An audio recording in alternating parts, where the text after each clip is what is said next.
T ഫാമിലിയിലെ ഷെമി ഷെഫി എന്ന ദമ്പതികളെ അറിയാത്തവരായി സോഷ്യൽ മീഡിയയിൽ ആരും തന്നെ ഉണ്ടാകില്ല.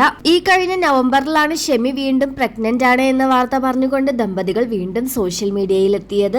പ്രായത്തെ മറികടന്നുകൊണ്ടുള്ള വിവാഹമായിരുന്നു ഇവരുടേത്. രണ്ടുപേരുടെയും സന്തോഷം എല്ലാവരും കണ്ടുവെങ്കിലും തന്റെ ഈ പ്രായത്തിൽ ഒരു കുഞ്ഞെന്ന തീരുമാനം ഷെമിയെ കുറച്ച് വിഷമിപ്പിച്ചിരുന്നു. ഷെമി പേടിച്ച കാര്യം തന്നെയാണ് ഇപ്പോൾ സംഭവിച്ചിരിക്കുന്നത്.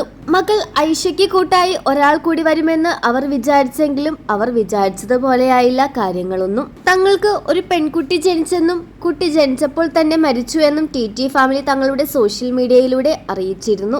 വിവാഹമോചനം കഴിഞ്ഞ് 2 പെൺകുട്ടികളുമായി ജീവിച്ചിരുന്ന ഷെമിയെ ഷെഫി ജീവിതത്തിലേക്ക് കൈപിടിച്ച് കയറ്റുകയായിരുന്നു. വളരെ വേദനകരമായ ഒരു സംഭവം തന്നെയാണ് ഇവരുടെ കുടുംബത്തിൽ ഇപ്പോൾ സംഭവിച്ചിരിക്കുന്നത്.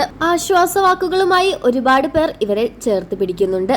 എന്നാൽ ഈ സമയത്തും കുത്തുവാക്കുകൾ കൊണ്ട് ഇവരോട് പകപൂക്കുന്നവർ ഏറെയാണ്. ഗർഭിണിയാണെന്ന് അറിഞ്ഞതു മുതൽ എന്തൊക്കെയാണ് സോഷ്യൽ മീഡിയയിൽ കിടന്ന് കാട്ടിക്കൂട്ടിയത്. സ്വകാര്യ ജീവിതം വിറ്റ് കാശാക്കിയതല്ലേ. ഇങ്ങനെ തുടങ്ങി നിരവധി പേരാണ് ഇവരെ ക്രൂരമായി വിമർശിക്കുന്നത്.